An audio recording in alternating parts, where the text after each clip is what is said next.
Part 1. Parikshit meets Kali. The Pandava ruled in Hastinapur for a long time. They ruled under the kingship of Yudhishthira and under the protection of Sri Krishna.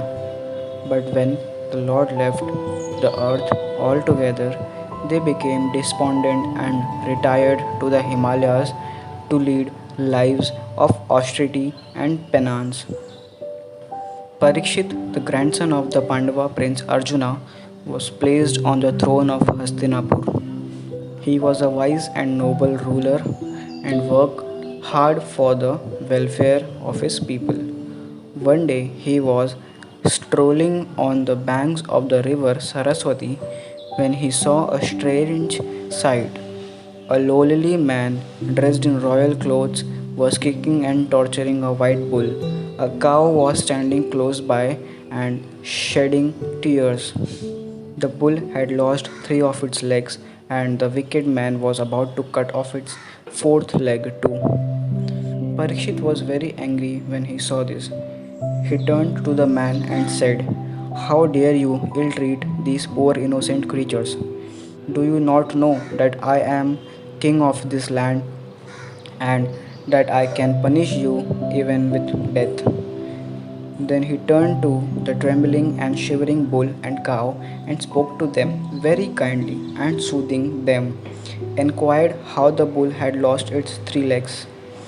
The bull bowed its head before the king and said, "O king, you wonder you has caused my suffering. The answer to this even I do not know.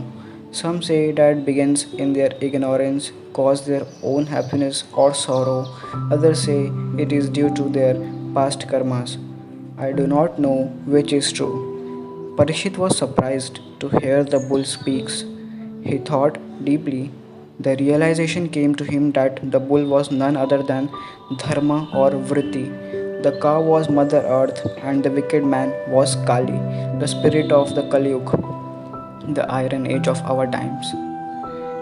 Parikshit then said to the bull, "You are indeed the personification of Dharma. Your four legs are purity, austerity, charity, and truthfulness. Of these, you have lost three legs, namely purity, austerity, and charity. You are now standing on truthfulness alone."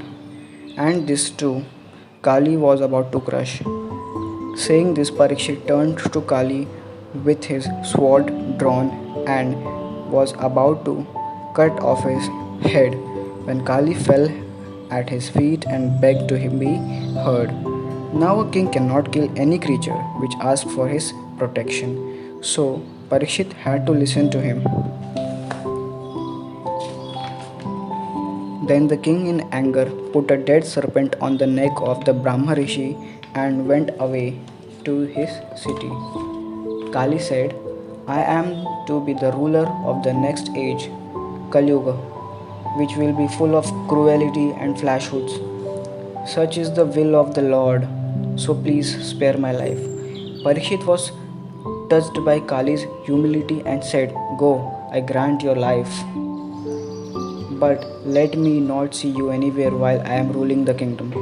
Kali pled and said, "But I must live somewhere. Give me some place to live in."